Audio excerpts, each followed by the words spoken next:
क्योंकि आप लोग तो कब्र से लाश निकाल कर भी रेप कर देते हैं।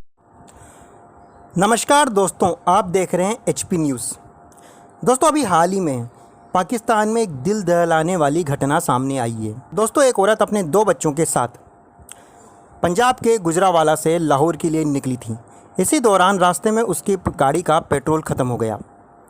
दोस्तों, उस औरत ने अपनी मदद के लिए पुलिस वालों को आवाज़ लगाई, लेकिन इसी दौरान वहाँ पर घूम रहे कुछ लोगों ने उसकी मजबूरी का फ़ायदा उठाते हुए पहले तो उसके साथ गंदा व्यवहार किया, उसके बाद उससे बदसलूकी करना चालू कर दिया। दोस्तों, जब इस औरत ने यह घटना के बारे में पुलिस को बताया तो पुलिस ने उस औरत से ही सवाल जवाब करने लग गए कि वो अपने बच्चों को लेकर अकेली क्यों निकली थी। दोस्तों, इस बात से ये साबित होता है कि पाकिस्तान में कानून व्यवस्था के क्या हाल है। जब पुलिस को उस औरत की मदद करनी चाहिए थी, तब पुलिस ही उस औरत को नसीहत देने लग गई। चलिए दोस्तों, देखते हैं वीडियो। इतराफ करने वाले हुक्मरानों ने इस गैर जिम्मेदारी का मुजाहिरा करने पे कोई इस्तीफा दिया है, मगर रियासत मदीना के दावेदारों से आज अवाम ये सवाल पूछ रही है कि यहाँ बच्चों के सामने उनकी माओ के हो रहे हैं। हुक्मरान बताएं, किसका गिरबान पकड़े, किससे मुंसफी चाहे। जुल्म की इंतहा तो ये है कि इस इंतजामी नाकामी पर शर्मिंदगी की बजाय जिसके साथ इतना बड़ा जुल्म हुआ, CCPO लाहौर जिनसी दहशतगर्दों की मजम्मत करने की बजाय इस मजलूम खातून को ही कसूरवार कहते रहे। मुहाफिज बजाय अपनी कोताही पर माफी मांगते, शर्मिंदा होते, ये फरमाते रहे कि इज्तिमाई ज्यादती का शिकार होने वाली खातून को गाड़ी में तन्हा 3 बच्चों के हमरा मोटरवे की बजाय GT रोड से जाना चाहिए था। यानी कसूर ज्यादती करने वाले का नहीं है, अपने मासूम बच्चों के सामने ज्यादती का शिकार होने वाली औरत का है। कहानी ये है कि ये खातून, अगर आपके इल्म में हो तो रात 12:30 बजे डिफेंस से निकली हैं इधर जाने के लिए गुजरावाला। अब मैं पहले तो ये हैरान हूँ कि 3 बच्चों की माँ है, अकेली ड्राइवर है, आप डिफेंस से निकली हो, आप सीधा रोड लो, GT रोड जहाँ पे आबादी है, और घर चली जाओ।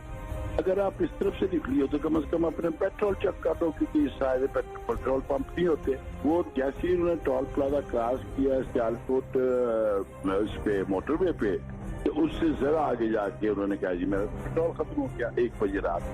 अब 1 बजे रात पेट्रोल खत्म हो गया। अनफॉर्चुनेटली मोटरवे अभी तक यहाँ पर डिप्लॉयमेंट नहीं कर सकती, उनके पास रिसोर्सेज ह्यूमन वगैरह कम है, यहाँ पर डिप्लॉयमेंट नहीं हो सकी, लेकिन टोल प्लाजा खुला है जी। पैसे आपसे लिए जाएंगे, सहूलियात आपको कोई नहीं दी जाएंगी। आज हम आपको बताएंगे कि आखिर क्या वजह है कि मुमलकत खुदा दाद में औरत की रुसवाई बार बार होती है, औरत की असमत दरी के वाकयात बार बार होते हैं। वो भेड़िए आखिर है कौन जिसने गुजरपुरा में एक औरत को इसके मासूम बच्चों के सामने ज्यादती का निशाना बनाया? जी नाजरीन, इन दरिंदों की एक खास किस्म की जहनियत होती है और इस जहनियत की कुछ निशानियां भी होती हैं। इस वाकये के जिम्मेदारों की निशानदेही आज मैं आपको करके दिखाती हूँ। इस वाकये के फौरी बाद जिसने ये कहा कि औरत अकेले सफर क्यों कर रही थी, इस वाकये के बाद वो लोग जिनकी जहनियत ये है कि वो ये सवाल कर रहे थे कि अकेली औरत ने चलने से पहले गाड़ी का पेट्रोल चेक क्यों नहीं किया, यही वो जहनियत है जिसने गुजरपुरा में औरत के साथ रेप किया है। यही वो ज़हनियत है जिसने गुजरपुरा से पहले तमाम खवातीन की असमत दरी की है। और अगर औरत को महफूज बनाना है तो इस ज़हनियत को फंदे पर लटकाना होगा, ऐसी ज़हनियत को बेनकाब करना होगा जो बजाय इन दरिंदों को कैद करें हर वाक़ये के बाद, जी हर वाक़ये के बाद औरत की आजादी को सल्ब करने की बात करते हैं। अगर ज़हनियत को हमने पहले ही कुचल दिया होता तो गुजरपुरा में शर्मनाक वाक़या ना होता।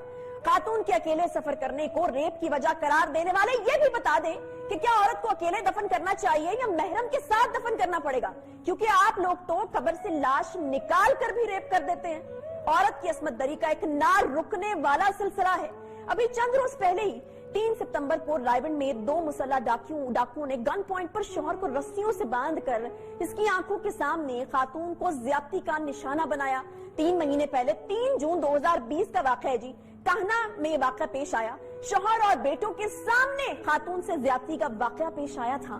तो ये जो सोशल मीडिया पर इस वक्त लोग कह रहे हैं कि इतनी रात को औरत अकेली जो है वो किसी महरम के बगैर इस तरीके से सफर करेगी तो ये वाक़या तो पेश आएगा, तो वाक़यात तो महरमों के सामने भी पेश आते रहे हैं। 1 जुलाई को ही थाना गुजरपुरा की हदूद में 4 मुलजिमान ने मुबैना डकैती के दौरान क्लिनिक पर कंपाउंडर के तौर पर काम करने वाली 20 साल लड़की को भी रेप का निशाना बनाया था।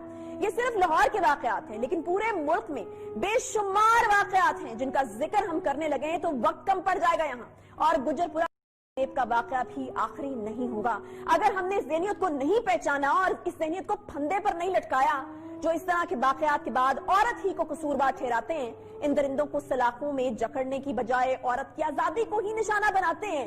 2 سال میں جس پولیس کے 5 سربراہ تبدیل کر دیے جائیں، اس کا مورال کیسا ہوگا یہ بھی سوچئے۔ جس پولیس میں سینئر جونیئر کی اندرونی کھینچا تانی ہو، جو فرائض کی انجام دہی کی بجائے ایک دوسرے کے خلاف سازشوں میں مصروف ہوں، وہ کیسے اس طرح کے شرمناک واقعات کی روک تھام کر سکتے ہیں؟ لیکن اب تک اس واقعے کی تحقیقات کیا ہوئی ہیں، اس پر بھی ہم آپ کو یقیناً اپڈیٹ دینا چاہیں گے۔ بہت ہی افسوسناک واقعہ، بہت ہی دل دکھانے والا واقعہ، اور ایک جو بڑا المیہ ہے نا وہ اس وقت یہ ہے کہ اس واقعے کے بعد جو سفر کر رہی ہے، اس واقعے کا جو ایک آؤٹ کم ہے یا اس واقعے کے بعد جو بھگتنا پڑا ہے وہ بھی ایک عورت کو ہی بھگتنا پڑا ہے۔ اور تو کوئی کہا جا رہا ہے کہ آپ گھر کے اندر رہیں، آپ ذرا احتیاط کریں، اب تھوڑی رات ہو جائے تو آپ نہ جائیں، بچوں کے ساتھ اکیلے ٹریول نہ کریں، تو وہ بھی یعنی ہمیں ہی بھگتنا پڑا۔